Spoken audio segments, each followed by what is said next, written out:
சமைக்கவே சலுப்பா இருக்கு. சட்டுன்னு ஏதாவது பண்ணணும்னு நினைச்சீங்கன்னா, இந்த மாரி மசாலா தயிரும், உருளைக்கிழங்கு வறுவலும் செஞ்சு பாருங்க. சூப்பர் காம்பினேஷனா இருக்கும். டேஸ்ட்டும் அட்டகாசமா இருக்கும். உருளைக்கிழங்கு வறுவலுக்கு ஒரு பெரிய சைஸ் உருளைக்கிழங்கு எடுத்திருக்கேன். சுத்தமா தோல் சீவிட்டு, இந்த மாரி கொஞ்சம் பெரிய பெரிய பீசஸா நறுக்கிக்கோங்க. ஒரு 2 டைம் நல்லா கழுவிட்டு கொதிக்கிற தண்ணீல சேர்த்துக்கலாம். ஒரு 1/2 ஸ்பூன் உப்பு சேர்த்துட்டு நல்லா கொதிக்க ஆரம்பிச்சதும் ஒரு 2 நிமிஷம் வேக விட்டா போதும். தண்ணியிலிருந்து வடிகட்டிடலாம். பேன்ல ஒரு டேபிள் ஸ்பூன் எண்ணெய் சேர்த்து நல்லா சூடானதும் வேக வச்ச உருளைக்கிழங்கு சேர்த்து ஒரு 10 நிமிஷம் நல்லா ஸ்லோ ஃப்ளேம்லயே வறுத்துக்கலாம். உருளைக்கிழங்கு சுடுதண்ணியில போட்டு இந்த மாதிரி வறுத்து பாருங்க. நல்லா கிறிஸ்பியா சூப்பரா இருக்கும். உருளைக்கிழங்கு நல்லா வதங்கிடுச்சு. இப்போ மசாலா தூள் சேர்த்துக்கலாம். 1/4 ஸ்பூன் மஞ்சத்தூள், 1/4 ஸ்பூன் சீரகத்தூள், 1/4 ஸ்பூன் தனியாத்தூள், 1/4 ஸ்பூன் மிளகுத்தூள். மசாலா தூள் சேர்த்து நல்லா கலந்துட்டு உருளைக்கிழங்குக்கு தேவையான அளவு உப்பு சேர்த்து ஒரு 2 நிமிஷம் வருங்க. நல்லா முறுமுறுப்பா உருளைக்கிழங்கு வறுவல் சூப்பரா ரெடி ஆயிடுச்சு. கடைசியா ஒரு கொத்து கருவேப்பிலையும் மல்லி இலையும் தூவிட்டு அவ்வளோதான், இறக்கிடலாம்.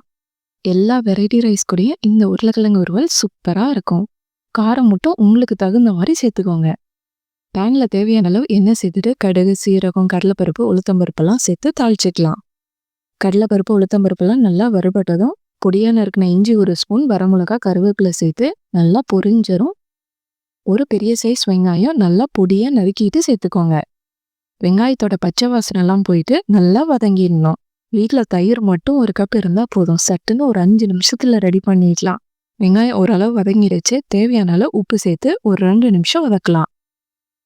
வெங்காயம் வதங்கிடுச்சு. மசாலா தூள் சேர்த்துக்கலாம். 1/4 ஸ்பூன் மஞ்சத்தூள், 1/4 ஸ்பூன் சீரகத்தூள், ஒரு பிஞ்ச் மிளகாத்தூள் சேர்த்து ஒரு 2 நிமிஷம் நல்லா வதக்குங்க.